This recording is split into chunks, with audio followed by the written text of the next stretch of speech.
This is not a test. Don't expect to be impressed. Put on your life vest. Sit down your armrest. It's time to stray from the grind. Don't take my hand, 'cause you'll find no peace of mind. Side quest.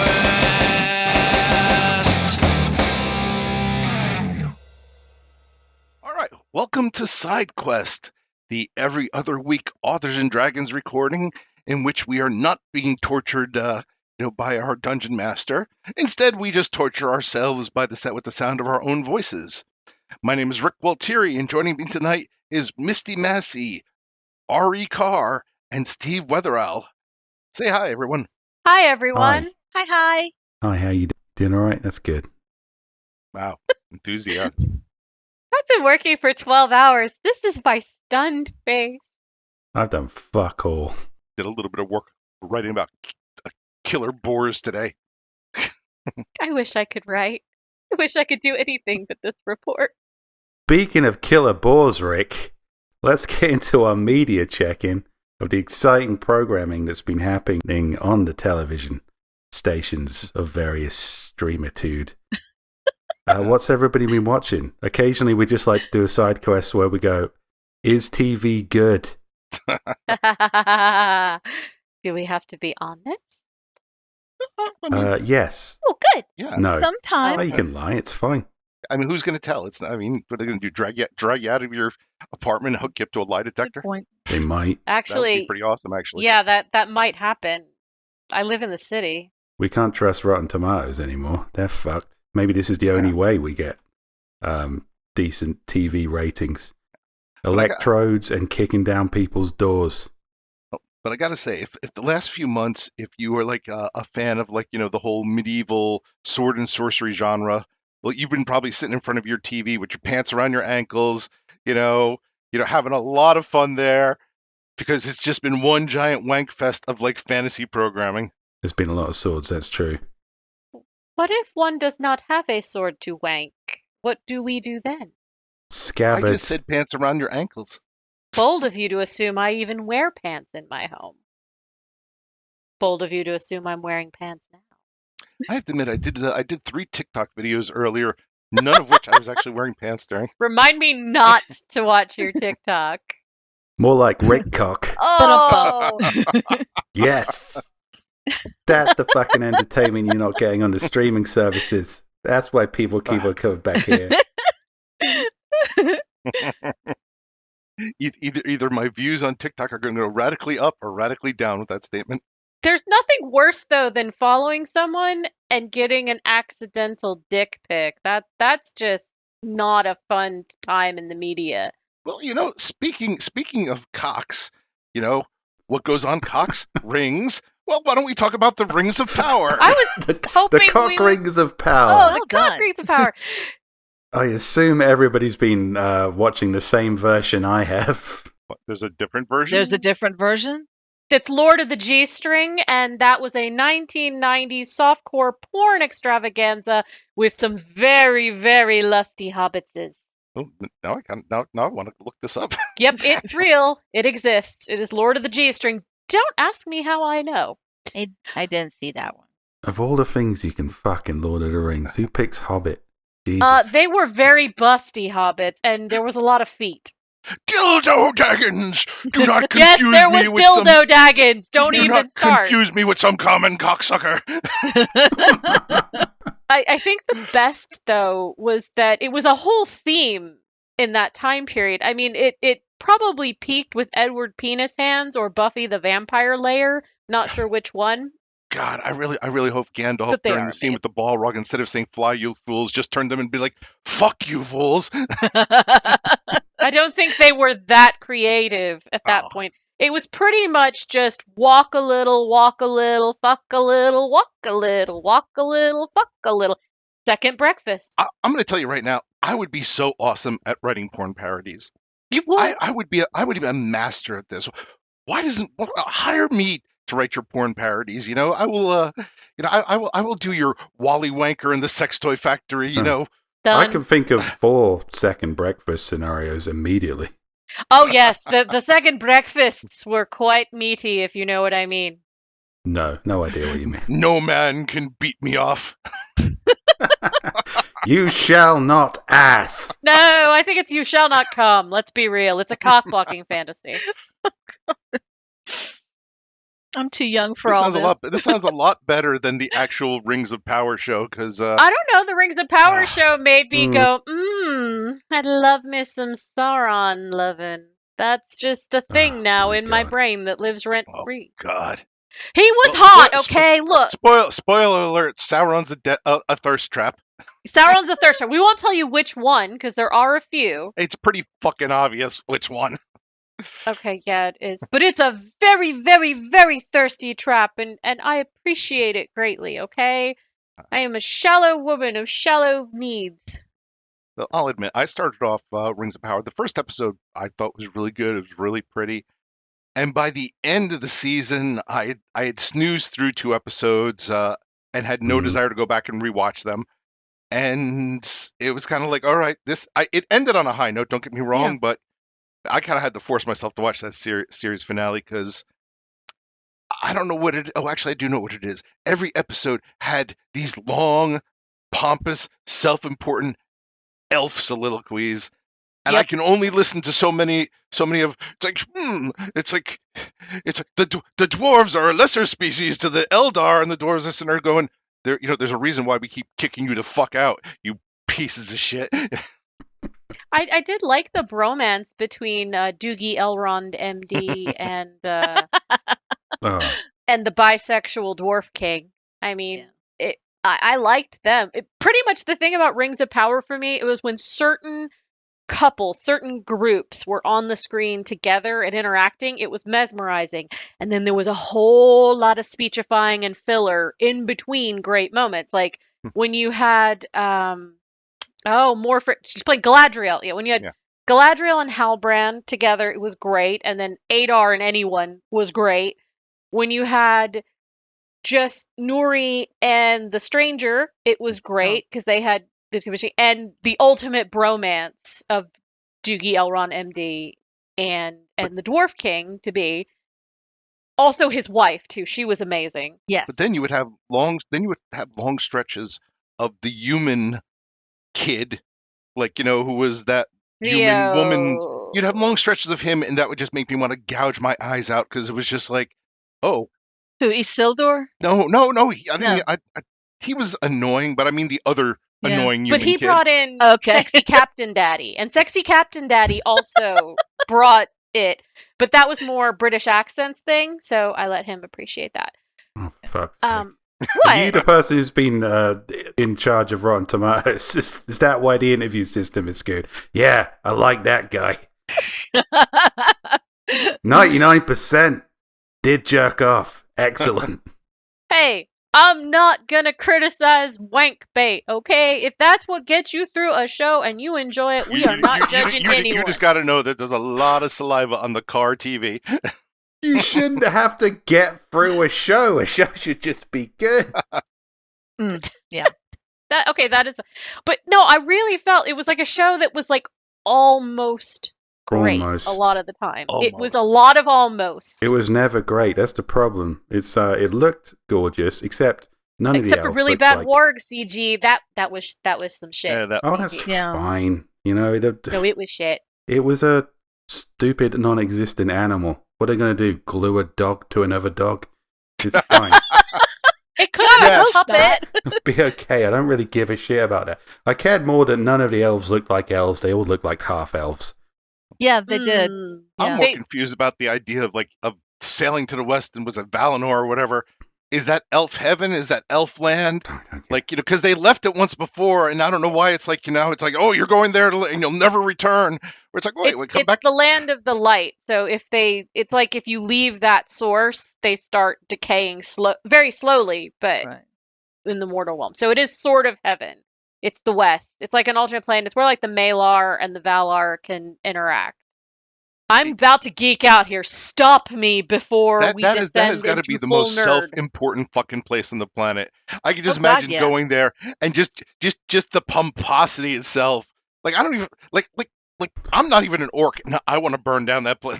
That place. I actually found myself strangely empathizing with the orcs and Adar. He's like, no, bitch, we just want to live. Like, we've been used. We're sick of being the cannon fodder. No, you don't listen to that guy, and they're just going to be cannon fodder, and there's going to be World War orcs. That's kind of I all think over that's the again. problem I have with the whole thing is, and I understand, like in Tolkien's books, there's a very fine line between good and evil, and I'm just used to the Game of Thrones things where it's really muddied, and I think that was my biggest problem with Rings of Power was, in some ways it's too neat. Well, it's that's a different Tolkien. era story. I understand It's that. World War II. It's not a different era story. dichotomy. Amazon is making it up as they go. They Right. didn't buy Yeah. any of the real books. But they were Right. trying to, I think they were desperately trying to evoke that. And I do give them props. It was nice to watch a fantasy TV show and not go, will it be a wee bit rapey this week? Like, Right. that was a definite plus. Oh, I'm just really fucking annoyed that there were no cousins shagging each other. Absolute down. No incest, no rape. It was a positive. Speaking of incest and rape, has anyone watched House of the Dragon? Which Well, couldn't as be much as more I enjoyed that different. segue, did we just really leave Rings of Power with no incest and rape? Anyway, I couldn't think of any better. I mean, do you have anything else to add? plenty, but no, come on, let's Okay, talk about the incest I rape. wanna Nope, get- you gotta come back. Unpack it. We can always go back to incest. And we frequently do, and will. Welcome to the Authors and Dragons Badwigs side and quest. incest are coming. Stay tuned. But for now, back to Rings of Power. Well, I kind of feel like somebody at Amazon, whoever at Amazon is in charge of this, glanced at a copy of the Silmarillion and said, oh, I'm not going to read this, but okay, yeah, this is pretty good. I got it from the Dust Jacket, and that's where they're getting Actually, a lot of their background because they couldn't get the rights to the Silmarillion. They only got the appendices.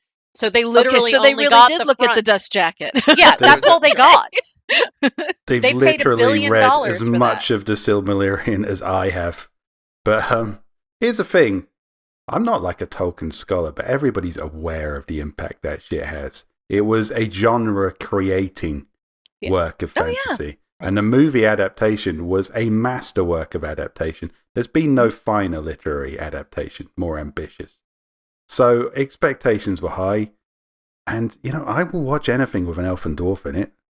And I did, and it was fine. It was okay.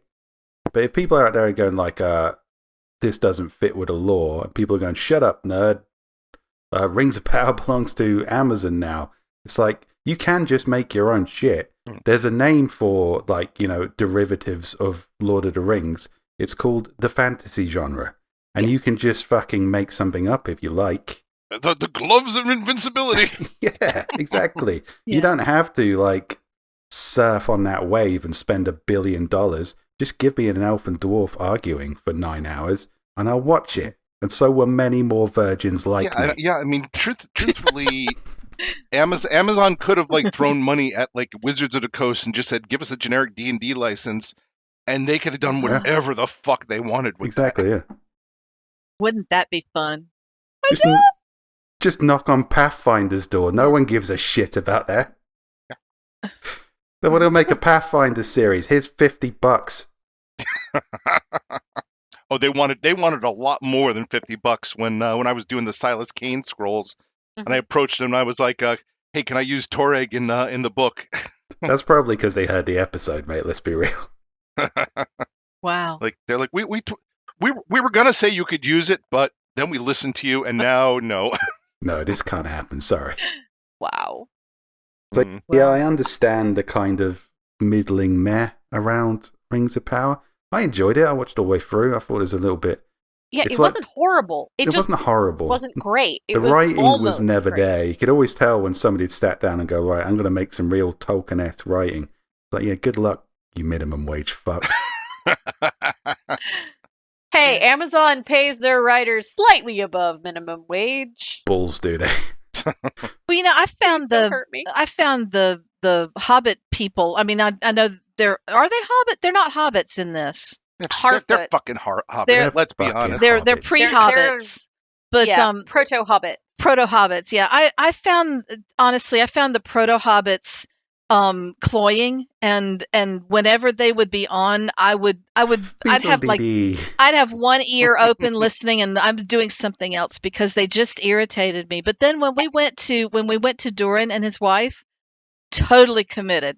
I could watch a whole show about Doran and his wife, and that. Yeah. Oh, Yeah. Here's the thing about the whole Harfoot thing. They're all like, "Fiddle-dee-dee, aren't we twee? If you get a sprained ankle, you'll live to die, mate. You're just gonna fuck you. Oh, you And stubbed your that I toe? like. Fuck you. You're They were slowing the us most down." realistic of the people. Like, fuck you, we're leaving yeah, you. they totally got the Pirates of the Caribbean thing. Now it's like, hey, we're so happy, and like, those who fall behind are left Oh, behind. left behind. Yeah, and that was the only aspect of them that I did like. I was like, okay, yeah, that's good, because that would be how it was. Their leader, that one guy who was always pulling out the book and stuff, I kind of liked him Yeah. because he just kind of looked like he's like, I'm in charge. I have no idea what the fuck I'm doing. I've been in charge for like the last 70 years. These people keep following me, and I'm making it up as I'm going along. Yep. Us leading a caravan. Let's be Look, real. there's two things I know how to do. It's how to carry a book and leave behind the wounded. But I have one question. This is mostly directed at Steve. Did the almost Irish accents get to you? Because I know every one of my Irish friends was like, they did not hire any Irish actors. Why are they all speaking with No. Irish accents? And why do they keep wobbling? Well, I'm used to this from American fantasy, where they say, well, the dwarfs have Scottish accents. It's like, no, Dwarves they always don't. have Scottish accents. No, dwarfs have Americans doing Scottish accents. There's a Right. difference. We have you know? Shrek accents as dwarves, and we are proud. We're The a proud people. The Shrek Orc, accent I'm is Gimli, quite orc. accurate.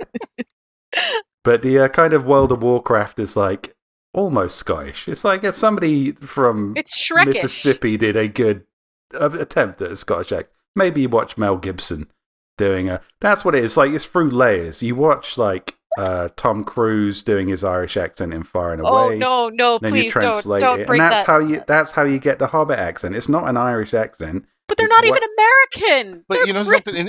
In all fairness, I understand why they kind of bastardize it, because if they did like true heavy Irish accents, the American audience who is giving Amazon the majority of their money would have no fucking idea what they're saying.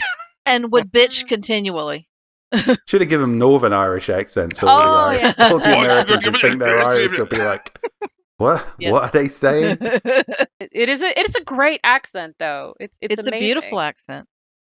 Great, but Very you've hard got to to do translate that. those things. It's like when they had, even in the Lord of the Rings movie, it's like, oh, the hobbits have got West Country accents.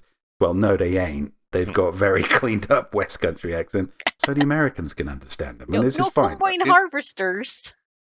One of my points of pride is in one of my series, they cast spells using Gaelic, and I can't fucking pronounce Gaelic. So I've mentioned in the series that that it's like bastardized because these people all live in Pennsylvania. And one of them tells a story. They're like, well, my parents went over to like the old country, and they're like, and they pretty much laughed them out of the like village and stuff. Hmm. And one of my readers wrote back and they're like, that actually happened to my aunt and uncle. They thought they like knew how to speak this. They went over there and they got laughed out as posers. And I was like, yes, I got it right. Always a plus. Yeah. But there's just it. I really don't hate the show. That's what I want to clarify. I don't don't hate the hate it. show. No, I don't No. hate the show, but I want to love the show. But And I just can't. don't. After watching both it and House of the Dragons side by side, initially I was like, oh, because House of the Dragon starts. If you're a woman, it's very, very hard to take the first episode of the season. And the time jumps are a bit like, excuse me? What? But in hindsight, when you get to the end, I'm thinking the one that sticks with me and I thought was overall better on average was House of the Dragon.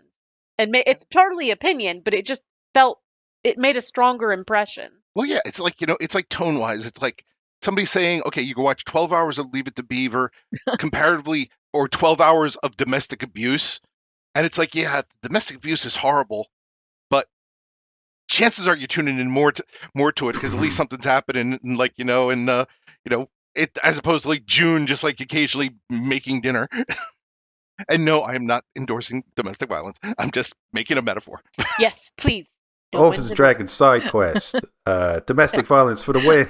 No! The thing is, like, there's a difference between a slow burner and something that has pacing problems. Rings of Power had pacing problems. Yeah. It was kind of a little bit all over the place, moving at different speeds, and the writing wasn't strong enough to back that up. Yeah. House of Dragon, if you're annoyed by the time jumps, fair enough, because that's not usual. But No. it actually works very well for the storytelling. Because It works, but it's clunky. yeah, it's the source material. They're basically, it's a prologue. Season 1 is effectively a prologue. We're getting to the good shit. The first time they had a time jump, after that, I was like, okay, I see what they're doing now, and it was fine. But the thing is, House of the Dragon has quite a lot of nice writing and character stuff to back up the slow pace, so it's never felt like a problem to me. I could see why, if you don't like slow burners, you wouldn't like it, but I don't think it was a flaw. I think that's just a preference thing, personally. Yeah, like my problem there is like on any ensemble cast, you're always going to jump to characters like back in the original Game of Thrones, whenever they would jump to Robb Stark, I really didn't give a crap. But Nobody cared about Robb Stark. but And even the though he thing- was pretty, no one cared. Yeah, but the thing is, in Rings of Power, there were a lot of those, Mm. and it was like it was more like, okay, get back to the good stuff, and the good stuff there was like less of it than like, oh, hey, I'm this 16-year-old kid, and I'm just walking around with this Morgoth sword, and nobody cares. Yeah. There were more than a few times that I had to turn to my husband and say, "What was that guy's name again?" Because there were just too many, and I couldn't keep up. So. Yeah, I just assumed everybody's name was Halbrand after a while. And if you know the lore, you're like, oh, look at that plot armor. They have beautiful plot armor. Like you can literally see it in the explosion of Mount Doom or whatever it is called. Doom. It Yeah. wasn't. Yeah, and like I'll just say I like the actress playing Galadriel. Oh yeah, she's But, amazing. But oh my Montfort God, there were just some times where it was just like Galadriel, especially when she was in Numenor. I'd be like, if I was in charge of this, she would have been executed by now.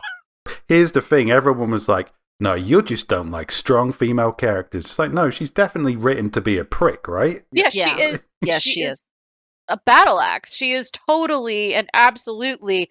I don't think she's supposed to be quote unquote likable, and that's No, okay. Not every She's character has not to be likable at all. No, I She's mean, effective. no, she's just a prick. It's like she could have and that's fine if you're gonna write a prick and that's their arc.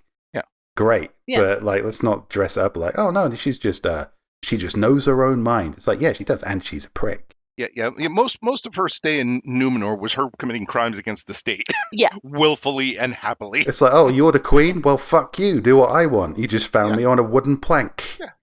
I think it's the arrogance, of that. I have lived so long. I clearly know better than all you lesser races. She just doesn't say the quiet part out loud some of the time. But I do think she has some arcs, and she does grow a little bit. But I don't think you're supposed to like her in this first season because she's effectively causing chaos, and she doesn't realize it. You could pretty much add the phrase "you people" in to everything she said. What do you mean, you people? Just fucking turn him up on a raft and ask him to see the manager immediately. And then everyone's like, oh, so you don't like strong women, you misogynist. It's like, oh no, she's kind of a prick. Yeah. And Although that kind of, I'd like to see that kind of behavior in more vampire stories because you've got all these vampires who are, Vampires I'm should be 900 pricks. years. Yeah, I'm 900 years old, and I find this 20-year-old fascinating, and I want to make her my own. No, you don't. Yeah. She looks like a clump of cells to you. That there is no common ground for you. Oh, Why would God. you be interested in her at all? She's God, just now dinner. I got to write that line into the next Bill book I do. It's like I've been around for centuries. Oh, what does she remind you of? Like your lost love? No, I'm just a pedophile. I think we've had that. Like, it's really awkward when you are writing, like when you're trying to do something different and you actually have a young character with an older vamp and you have to basically go, how do I not make this squicky? There is no way. There's a lot of how do I not make this squicky? It's Yeah, always but- it's always going to be squicky. To a Little certain degree. bit, but you try to minimize squicky. But here's the thing: if you also are self-aware that it's squicky, it helps. It does help. Yeah, and if you know that your audience want that because they're all a bunch of sticky little pervs, and it's fun. Hey, now. There's some sticky little pervs in this podcast. You mind Yeah, your and I manners. love Don't make every me one of them. Galadriel, you. Authorsofdragons.com/Patreon. Which you have to take that trope and turn it on its head, and you need to have the 900-year-old female vampire who sees the 15-year-old dude in high school and just watch social media explode all over you. Yeah, Vampire Pool Boy 2. Vampire Pool Boy. Clean my filter. Somebody write that, please. I could get involved in this game if I wanted to. Yeah, I'm just taking notes for the Anyway, yeah. speaking of pedophiles, and incest. House of the And- Dragon. Yes, this is the perfect segue. Yeah, House of the Dragons. The Matt Smith show that I didn't know I needed. Like, man, seriously, God. I could just watch. He's like a walking, talking meme. You just watch him react to shit. It's God, brilliant. it blew my mind the first episode because I'm coming into it and I'm kind of used to him being like, this tall string bean, just being like, bow ties are cool, and like and now he's just You this- didn't see Morbius? yeah. I did, but it It just left didn't no register? impression on it yeah. other than nothing.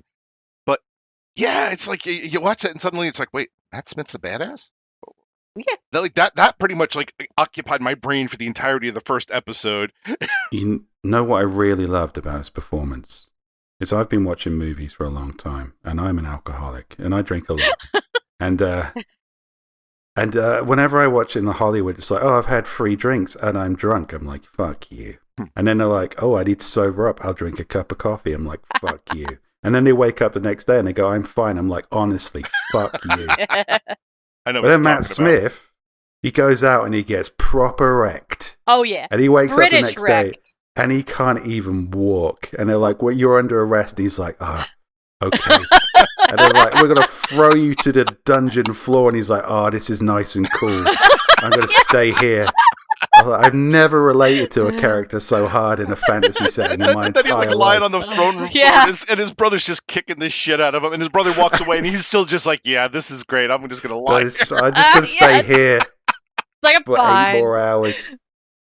It's weird because in Game of Thrones, they usually have just the pure sadist villains and then the super schemy ones. He's different because he's almost just pure id and chaos.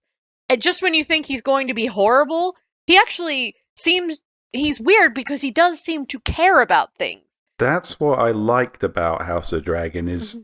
the constant shift. There was no good guy, bad guy. There No. was no Stark Lannister. There was just constantly shifting priorities based on credible motivations and Yeah. like, credible, realistic character choices and backgrounds. Yeah, nothing felt like, oh my god, Oh, yeah. just random shifts. Like you could, I think that's why they did the time jumps and all this setup, so you can see the building of what made each one of them who they you are. can have done it. You can have done the Queen from naive young hopeful to like compromising her principles to protect her legacy and lives of a child. You can have done that in 2 episodes without a big time jump. So Yeah. it makes sense to me. So yeah, it did work for me, like overall. I can see how it would piss most people off because that's not how you watch television most of the time, and that's No, fine. and It's it's understandable. It's effectively it's Yeah. based off a historical document kind of writing. Yeah, that this had is all multiple points actual of British view. history. Yeah. The only problem No. I really had with the time Western. jumps was they would jump to it. They would introduce a couple of interesting characters, and then those characters would be dead by the end of the episode. And it was like, no, Yeah. I actually want to know this character now. Mhm. That's the only problem I really have with the time jumps is that sometimes you do a jump, you'd meet their older version, like, oh, this older version is cool. Now we're going to settle in with this person. Oh, no, we're not. The Valerians got the short end of the stick on that, and it kind of struck as bizarre tokenisms, like, oh, the only black family is the one that keeps getting killed off and minimized and Well, recast. It's like, There's a reason there were no black people in Game of Thrones, Rachel. Something must have happened between those 2 timelines. but, You know, you were saying that this was based more on historical documents, and now I'm thinking, are we somewhere down the line going to have these wacky aliens who have watched it show up and go, "We have seen your historical documents," and be very confused.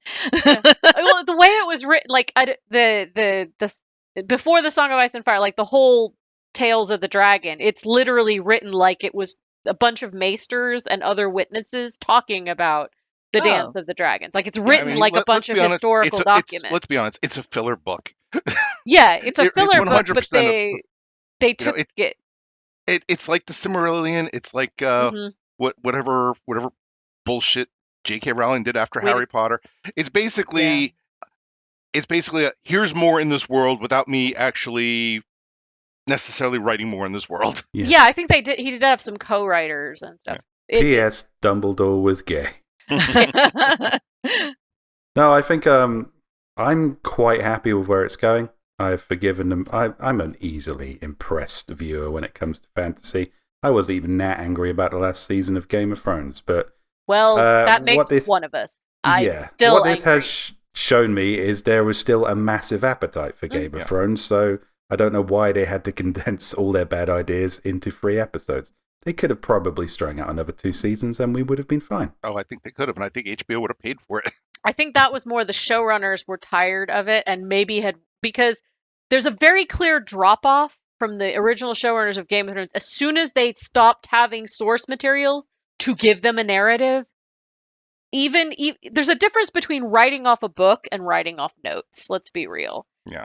And I think they got in over their heads. And you notice you haven't heard a lot from them. Well, they got in over their heads, and they probably thought, oh, this series will be like done by the time we're reaching that point. Yeah. It's like by the time this goes out, we'll be on Sex Worker Island. So long, suckers. They could very well be on Sex Worker Island at this point, because as much as they dropped the ball, they probably made a fuck ton. Yeah. Yeah. So is there not going to be another season? Of what? House of the Dragons? Yeah. There's 3 more already greenlit. And then they're thinking of... All right. Originally, people thought it was going to be like multiple series, but they're doing it more like American Horror Story, it sounds like, where they're telling the Dance of the Dragons this time, and then they might do Aegon's Conquest as another season, or the Blackfyre Rebellion. A lot of these Westerosi history points of the... It's like it's sort of like the history of the Targaryen family just told over time, almost like The Crown. Yeah, I've been hearing rumors that getting out of the prequel territory, that they might want to they might want to do like a Jon Snow sequel. That one was greenlit, so they have Kit Harington back. It's just that it's HBO money versus Marvel money. If it's just own Kit Harington. Kit Harington looking sad in the snow for a episode, I'll still watch it. Nobody looks sad in the snow like Jon Snow. I will make stupid decisions for the sake of my honor. That's a Stark thing. If I won the lottery, I think what I'd do is I'd buy like a mansion with like an entire glass wall somewhere in like a very snowy clime, and I'd pay Kit Harington to stand outside. Just look doleful. While I sat by my fire with my glass of wine. I would pay Shore Agdashlu to walk around in snow in those gorgeous outfits she wore in The Expanse, because oh my god. Just to hear her talk. It's just like, would you just call me on the... I don't answer the phone normally, but I don't want to hear him talk. I just want to see his sad face through my window. I won't bend the knee. Or no, I bent the knee. That's what he always said. I bent the knee. I can't bang you. You're my aunt. Too late. Yeah. Already never said that. That's just the Targaryen in him. He never said that. His mouth was too full of his aunt at the time. See, that was a turning point in this season for me, was that episode where, like, where Daemon, like, leads Rhaenyra. They go out and stuff, and it's like, okay, fine. They're going to do they're doing debauchery. And then out of nowhere, she's just like, okay, Uncle Matt Smith, you're going to fuck me. Hey, she gets hers in the end. But, oh, yeah. Like that just like I thought that was going to go on the way where he's going to try something. She's not going to want it. But they just went and said, no. Yeah, he's her uncle, but she's all up in this shit. Yeah, I remember my first beer. No, I didn't fuck my uncle. I just want that on record. Thank you for clarifying that. All I know is question I feel bad. Nobody was asking. I feel bad for whatever guard is stationed beneath that one window where apparently Aegon Targaryen just like jacking off out of. Did you know there's that one guy who's just like, he'll be like patrolling, feel something on his shoulder and be like, oh, God damn it, not Damn again. it. God damn those pigeons. Apparently, his dad came to visit on set on that day. His dad just walked on set and goes, ugh. Hey, Dad, look, it's raining men. Hallelujah. But yeah, that's got to be awkward. Like that, your folks who are both in show business are gonna see that scene. Well, they're in show business. How do you think they got in show business? If you are on a Game of Thrones show, you're doing something and whipping out something. It's just, I mean, come on. It's not like you're showing up to like the set of like Mr. Rogers' Neighborhood and Mr. Rogers is cock slapping No, please. I just want to rewind a time machine and eye bleach. Mr. Rogers, just with a tiny little royal kingdom, and he's just jerking off over it. Yes. jerking off out the window there. Yeah, it's my royal kingdom. Winter is coming. My innocent, poor sweet innocent. Can we just go back to the uncle fucking to clear the palate? I think that's what led us here. Yeah. I feel good about this. We're having like a proper media discussion now. This is what people tune in for. Fuck Rotten Tomatoes. I'm just happy. Like, the one thing I noticed, though, this is the first Game of Thrones where they had sex scenes and a woman was directing, and you could totally tell, and it was very the sex refreshing. scenes are 100% different. Oh, 100%. Yeah, it was shit. I mean, the first ass you saw was Matt Smith's. And no one's complaining here. Oh, I am. I didn't want to see Matt Smith's ass. And I mean, yeah, the boob quotient is so much lower. Yeah. And I will admit, as a straight white guy, that does bring a tear to my eye. But I do understand the sentiment of why. Come on, you've got how many seasons of the original Game of Thrones for titties? Oh hell, I don't need the original. They really ramped down the titties like mid. Oh, now we got like 4 decent before people started paying attention. We were like, yes, Just squeeze in the one a tits, little lads. Get them in. No one's paying attention. Then it went mainstreamer. This is problematic. And that's where we've been since. So now you're like, oh, Matt Smith's ass. Well, I don't give a shit. I'm sorry. I'm just thinking about that. Well, there you go. Okay. Where is my boobs equivalent of Matt Smith's ass? In the first Answer me that. in the first 6 seasons of Game of Thrones. Yeah, but that's in the past. Quit living in the past. I'm thinking about the future. I think the most graphic sex scene this season involved old King Viserys and the younger actress who was playing Alicent, and that was like you're watching that and like maybe I should try just fast forwarding past this because this is creeping me out. Every woman though is like, oh God, we've all been there with that one time where you just aren't into it. What, with like a 90-year-old man? Yeah, every guy watching it going, yeah, that's not me. No, you're just like, oh God, just please, we done yet? Although the scene leading up to it did crack me up, where it's like the king summons you, and she's like, seriously? Yeah. Because she knows what she's being summoned for. Oh yeah, just like, dude, do you not have enough heirs at this point? No, they never do. Men. I mean, seriously though, they're just like, I mean, popping there's them out. a reason why the phrase "it's good to be the king" exists. Yeah, no one's saying it's good to be the queen. Bring me my royal horse. I'm gonna totally quote that. Bring me. You know something? I would totally quote that if I was the king. Wouldn't be quoting it. You'd just be demanding it.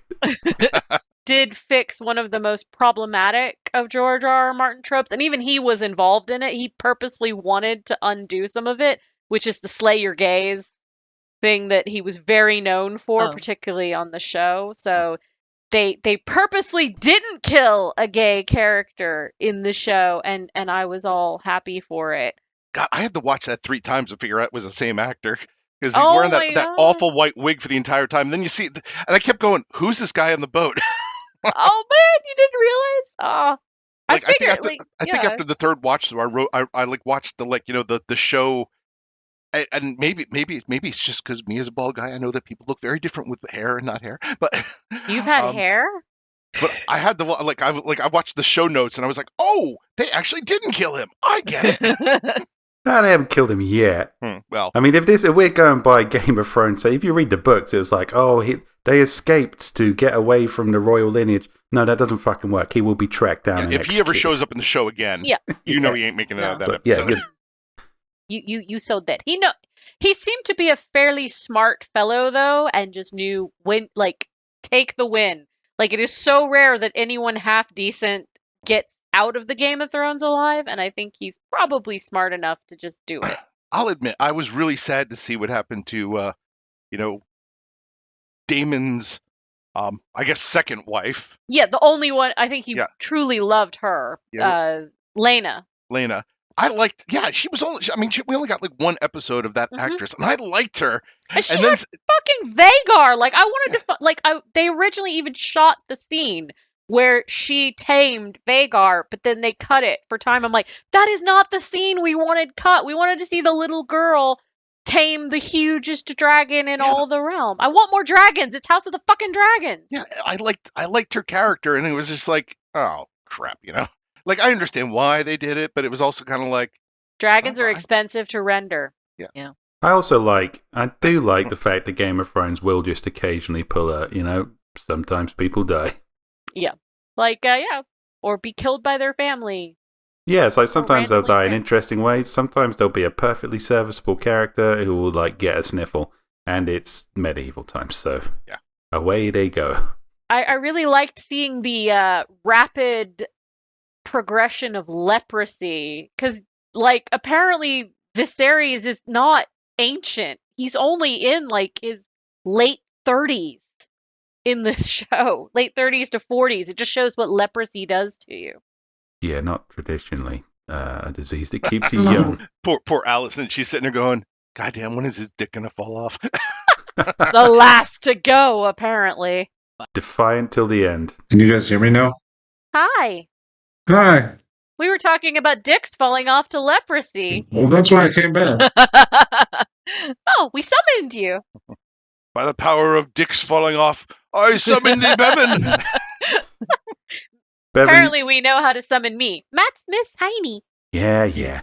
Bevan, Rachel is entirely about ass this entire episode. Maybe you can balance things out. You're a Game of Thrones fan, probably feeling as betrayed by the end of Game of Thrones as everyone else was.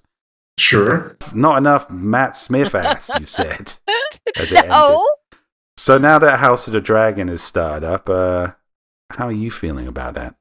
I haven't seen any of it. I'm shocked. how do Shocked. you Sit on the feel bench with though me. about Matt Smith's ass in general? If I had leprosy, I'd want my dick to break off in it. I don't know who Matt Smith is. Have you not seen Doctor Who? Fuck no. Of course he fucking hasn't. I mean, I saw like one Okay. episode and said, this is stupid. I'm never watching this again. Note to self: do not invite Bevan to talk about Doctor Who. Yet you've watched that, what's that Francis Ford Coppola or whatever Dracula movie several times. Hey, that is a fucking piece of ridiculous art. Okay, do not mock the the Reeves Keanu. terrible Oh, British yes. accent. Mock Yes. it. Let's not get off track. We've done an entire podcast on Bram Stoker's Dracula. But you never invited me to it. I didn't get to contribute. Well, you would have just been talking about ass. The Yeah. Janes will do with their own. So Okay. All right. So basically, the plot of season 1 is that you have this Princess Rhaenyra. She's gonna be queen, and she really, really wants to fuck Matt Smith. That's pretty much my summary. and eventually, she does fuck Matt Smith. Multiple times. Yes. It's beautiful. All worked Except out they in make the it end. so fucking dark. That's my one complaint. Like that one episode, they finally get together, and however they shot it in the day and used the stupid night filter, and you couldn't see anything. Are they Oh. related? Now she wants the male director handling the fucking. That was the male director in that episode. I'm joking. He's her uncle. Yeah. Yep. And also, Bob, I'm just going to tell you right now. I mean, you can ask that about literally everybody who's fucking in the show is related. Not everyone. Well, yeah. Alicent I and know. Viserys weren't related. They were just Yeah, married. but like Second but, cousins.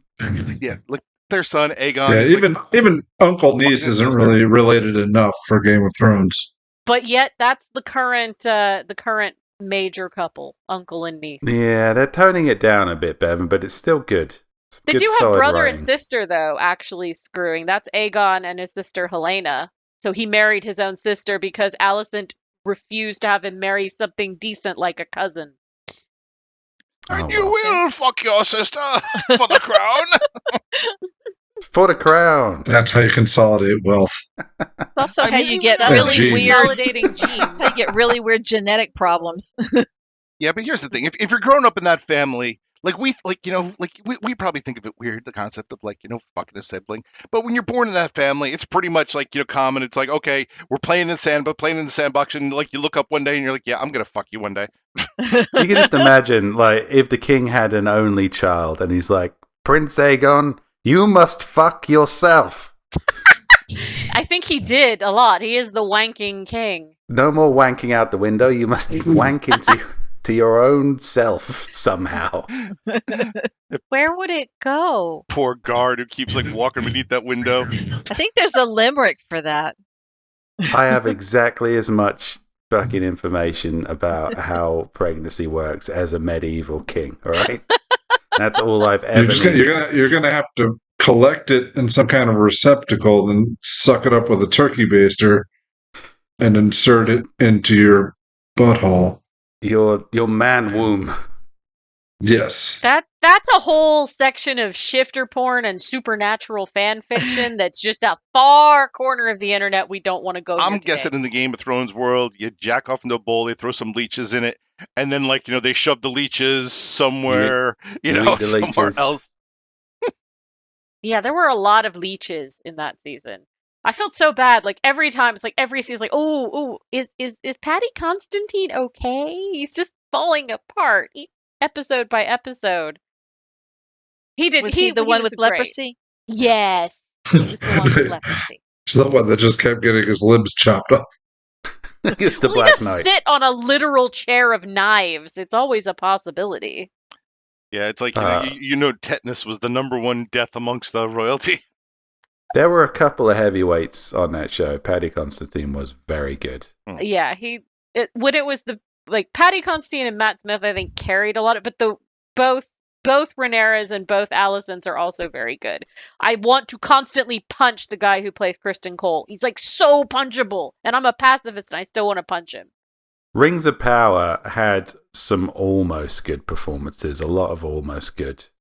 I can't remember the name of the actress who plays Galadriel. She's really good. She's been in some good Morfred stuff. Clark? Yeah, but she was kind of like never quite great. Whereas House of the Dragon, I think mainly because there wasn't enough great writing to riff on. Whereas House of the Dragon just has scenes where there's good writing, two good actors in a room, and It's let them also work out. Closer, more intimate camera work. It's a lot more character focused. I felt like Rings of Power was trying to be so grandiose and have these big vistas and these big speeches, where it's like, it's fine, but it always is going to distance the audience. Yeah, I was just going to say the same thing, Rachel. It's like when you have all these long pontificating speeches, it's kind of hard to throw a ton of great acting in there versus somebody who's basically just acting like a relatable human being. Yeah, it's like in Game of Thrones, it's like people are caring about their kids, they're caring about their families, or even their jobs. Their sisters. Yeah. Yeah, real world that's concerns also we can all relate to. I was gonna say caring a little too much with their kids. Yeah, we have not had any parents to kids, thank goodness. But I don't think they have tried to do the whole, I'm going to marry you off to my my 12-year-old, I'm going to marry you 60-year-old dirty old man to my 12-year-old daughter here. He's not even 60. It's just the leprosy. That's the horrible thing. But it makes it look so horrible. Like I want to know, how could the makeup team be so damn good, and the wig master though? We need to have words. There's With only the so, wig there's only master so on much you Game can of do with Thrones. these basically like mops. As like that's pretty much. There's only so much you can do with with that. I always thought that was great when the guards went into the whore pits where they found the bastard of the Targaryens, and you can tell he's a bastard of a Targaryen because that small child is wearing a terrible wig. Yes! Like, the worst was the one that Matt Smith had, the Daemon wig that was short. It was wrong.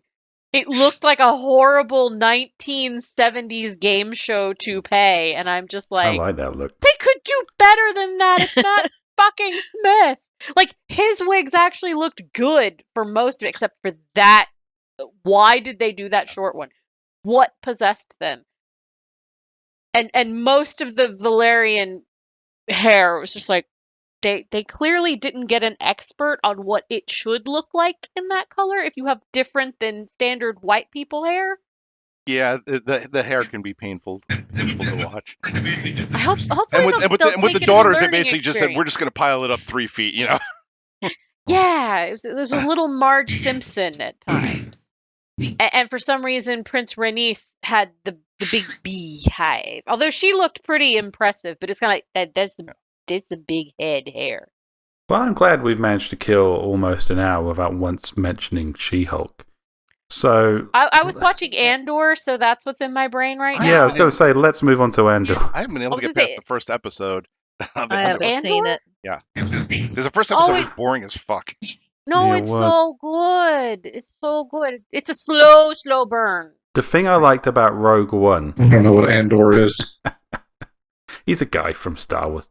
The thing I liked about Oh. Rogue One wasn't the characters weren't great. The overall plot wasn't fantastic. There were a lot of plot holes and kind of dead ends and wasted stuff. Other than the third It act, was reshot. yeah. so much. Other than the third act battle, which was fantastic.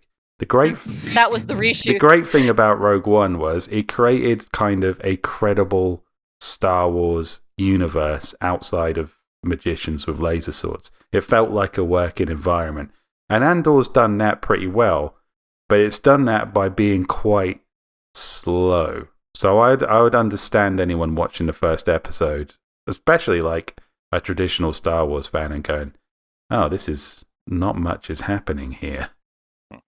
Oh, I love it. I love the deliberateness of it. I find it very soothing. I look forward to it every week because it's like chugga chugga chugga chugga. Maybe Does when it- it's like when the season's over, maybe I'll give it a try again so I can so I can power through the entire thing. But yeah, that first episode was just brutal for me to get through because I by the end of it I was like, I care about nobody here Yeah. and nothing that's happening.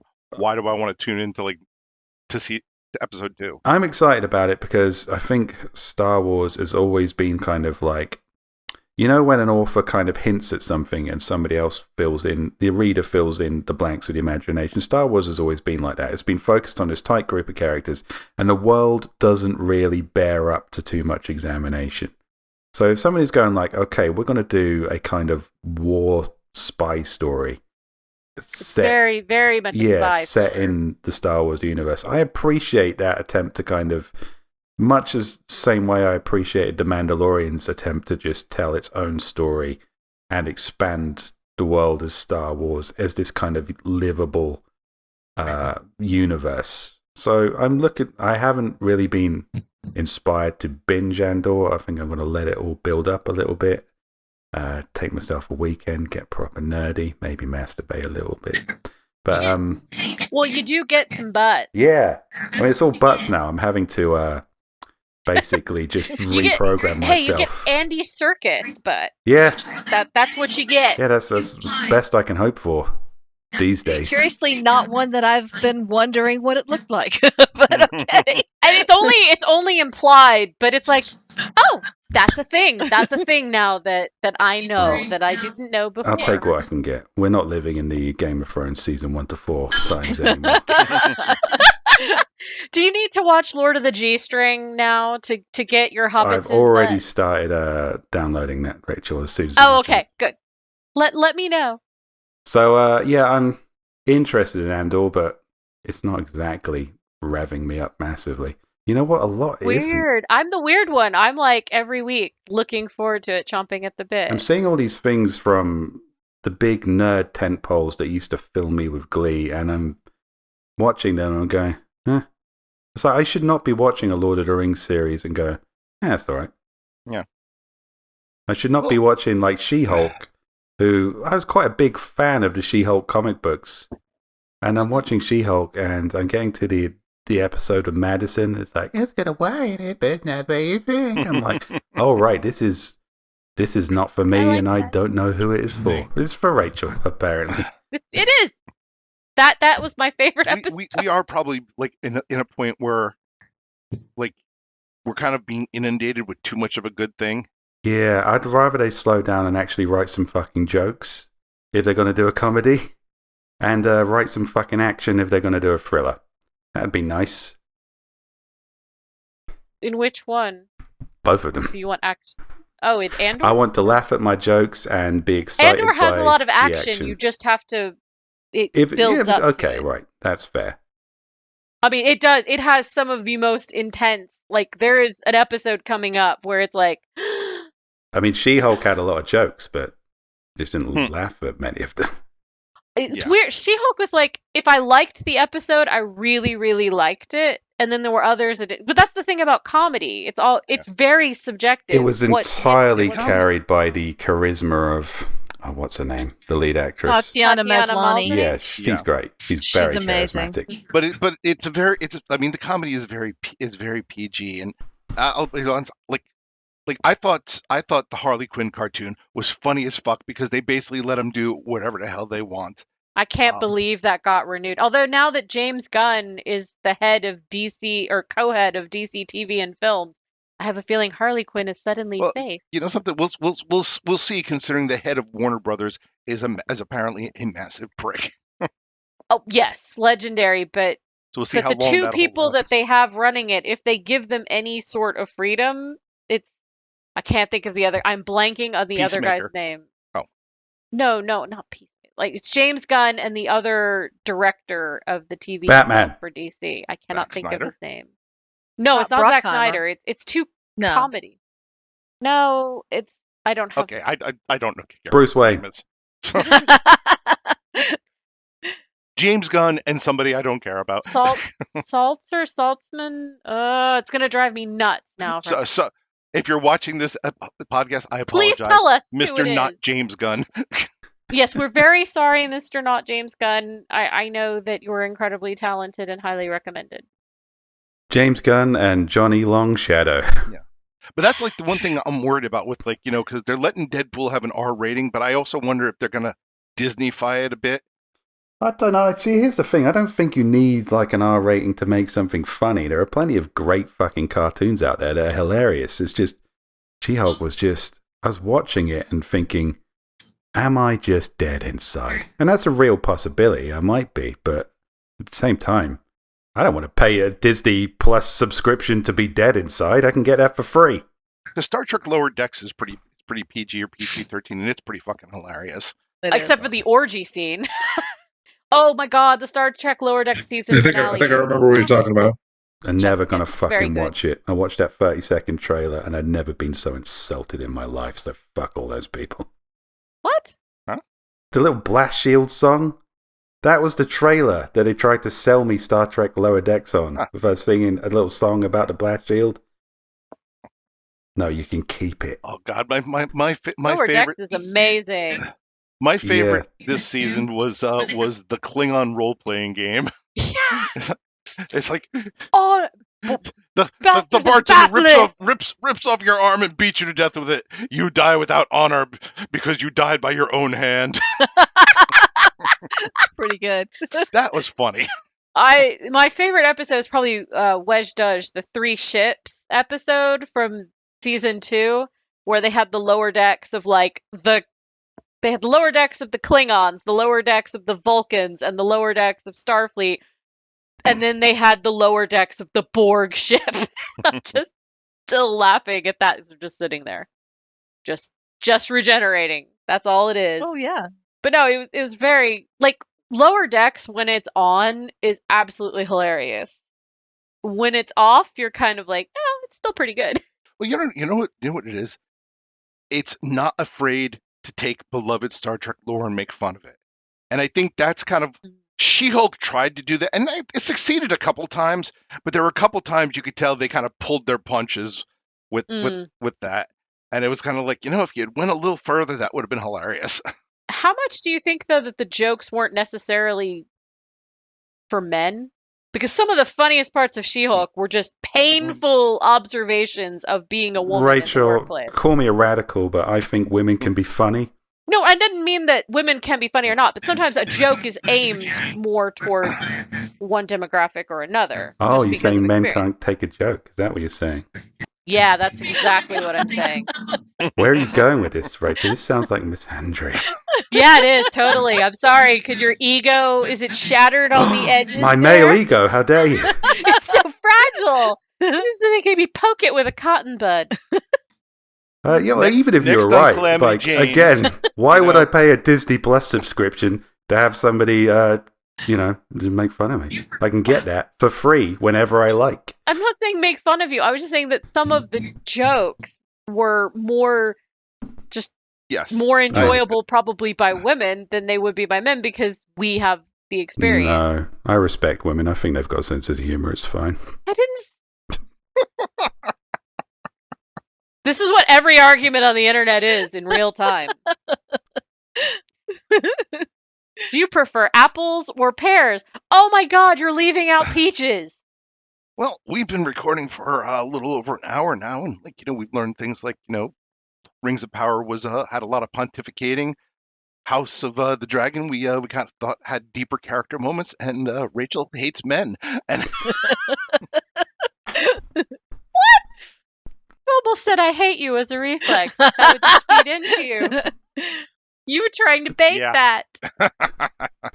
I would say, I don't know. I don't know if I want to go to Lower Decks. I think watching the Orville, which I finally, eventually got on board with. Orville is magnificent. It only became its best self when it stopped trying to do cheap parodies of Star Trek lore.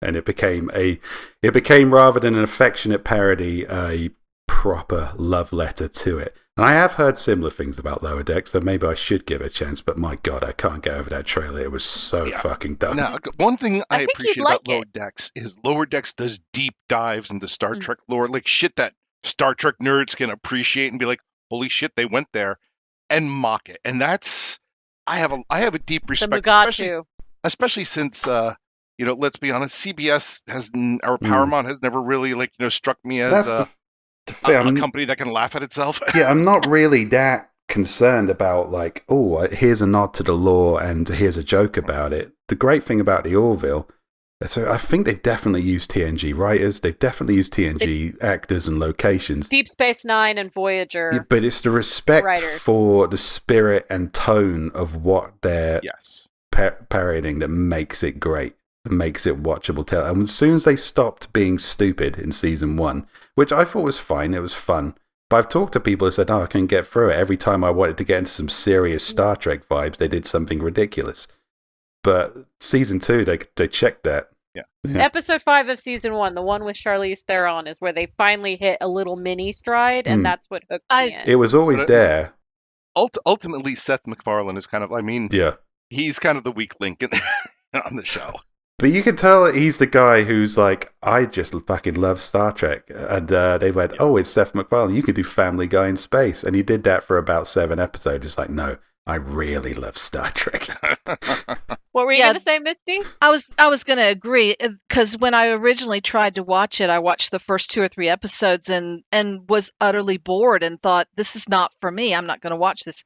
And then my husband started watching it on the sly when I wasn't awake. And so I said, you know what, I'll give it another chance. And it was completely different because he was far enough along and I just joined in where he was. And so I was to the point where it was starting to get better.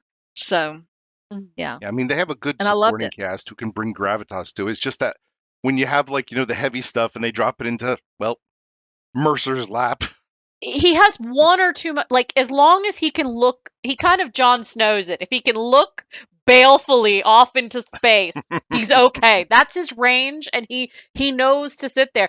But you do kind of go, who was he sleeping with on the cast? They're going to leave by the end of the season. Oh, look, they did Yeah. twice. Yep.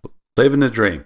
Anyway, so Yeah, that's why that's the rumor why the security chiefs switched. well, she did come back in Could season be. 2. Maybe it was. Maybe it's not as horrific as we're all projecting. Who knows? Well, no, I mean, it might have been an amicable breakup, but they did date, and then they didn't, and then she wasn't on the show.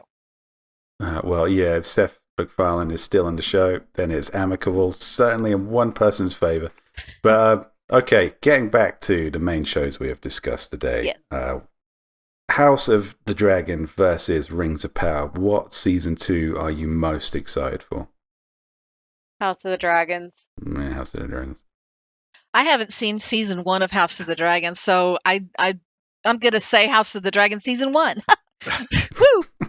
I really do think you should try it. One note, Misty, the first episode is very, very tough to take if you are a woman. Okay. It's brutal. Luckily, And I'm then a it man and completely lacking in empathy, so I just breezed for it. So, Yep. yeah, this is great and all, but where are the tits? Actually, I even was missing some tits, okay? There could have been a slightly more tititude, because tits are beautiful. But we do have Matt Smith. Well, I'm glad we found some common ground on our Game of Thrones analysis. Now we can Tits now are we can only beautiful. build from here. I will don't know. concede that Matt Smith is an eerily attractive man. Yeah, he is. There's something about him. I can't explain it. It's just like, I don't know. He just... But here's the thing. I was Rational explaining thought this. leads. Somebody was like explaining that British people are ugly. And I was like, I think you explained it. You said ass, right? Yeah. it's like, they're trying like British people are ugly. It's like, yeah, okay. If you got Chris Hemsworth, that's the guy you want to jump. Everyone wants to jump like Isn't Chris he Hemsworth. Australian? No, yeah, I'm getting to a point here, Okay. right? So that's like the Hollywood ideal. But then Tom Hiddleston, you'd let him do some fucking rough stuff to you, right? Yeah, I know I would, and that's the difference. That's why I like Matt Smith, eerily fuckable, whereas that Kristen Cole guy, generically fuckable. Yeah. That's He's kind a of good got a point. punchable... He's got like a Michael Bublé-esque face where you just are like, something about you just makes me want to punch you. Does anyone else feel that when they see Michael Bublé, or is that literally just me? No, I saw him kill all those men. I'm just gonna let him slide. I don't know who that is. I have no opinion about Michael Bublé one way or the other. So Oh, we're talking about my actual British Michael men are Bublé. eminent. I would say think. British men are eminently fuckable. Let's be real. I mean, I'm married to a Brit, Our national stereotype isn't attractive. It is but as soon as you guys start talking, as long as you're not from like Geordie land, it's just like my kryptonite. Oh, poor Geordies. that when Poor Geordie. AJ Hartley came to Con Carolinas the very first time, and none of us had met him, and he walked over to our table. I'm sitting with Faith Hunter and a couple of other women, and he walked over and he started talking to us, and we all just went. It's the accent. It's It was the Kryptonite. accent. Yep. American women kryptonite, British accents. Yep. Does it work for you, Steve? That's my business. Well, when I was in Wales a long time ago, people were absolutely gaga over our southern accents. Everywhere we went, they wanted us to talk. So there's exoticism from both directions. Yeah, it's fine. I always thought it was just British people look slightly pervy. So here in New Jersey, we think everybody else just sounds stupid. Really? Bless your heart. Yes, indeed. Bless his heart. That's why I like Doctor Who. That's why it's popular. Just like is a man in a big coat in a telephone box with a screwdriver. You can't tell me that's not like some sordid fantasy that came out of. Well, we did discuss Matt Smith, so believe me, there's a fan fiction archive. Still don't believe anyone actually likes that show. A lot of people do. It's been on for like 5 billion years. Why Yeah. are you addressing this? I would still like to do a version of Doctor Who where it is just a telephone box and a very drunk man in a tweed suit. There's no time travel involved, but he does have a screwdriver. Commander, stop the Daleks! Give me a shilling for a pint! Just tourists walking hurriedly past him for 40 minutes. And some stupid American will be sucked in to be a companion because we're like, Absolutely. British accents, they're Really? kryptonite. Oh, Okay, that here we person are in the box. stepped into the TARDIS and disappeared. They must have traveled through time. No, I just shanked him. The next episode is just a newspaper with the picture of that American saying, tourist missing. Now that a Doctor Who you could get behind, Bevan? Sure, yeah, that works for me. Well, something to bear in mind in the next regeneration. Doctor, anyway. who the fuck are you looking at? I think we may have solved the mystery here. Maybe it is the accent. People pretend to like this show because They pretend to like the show. It's a fucking people conspiracy. are gonna think I'm stupid if I don't like it. They're speaking British. I see through the bullshit. That's what we brought Bevan on, to discover the dark truth behind British accents. Somebody's got to say what everyone's thinking. No one really likes Doctor Who. They all just pretend. That's true. All of you listening to this, you're free now. Go forth and live valuable lives. Somebody's sitting there on their throne of TARDIS Funko Pops going, oh my god, he's right. I've wasted my life. You know something? Somebody now needs to ruin Doctor Who by just redubbing everything in just a regular American accent. Just a New Jersey accent. That was an episode of Community. Yeah, I think so, yeah. British TV shows with American accents are slightly disturbing because I hate to say it, as bad, I know, Steve, look, we know we do horrible British accents.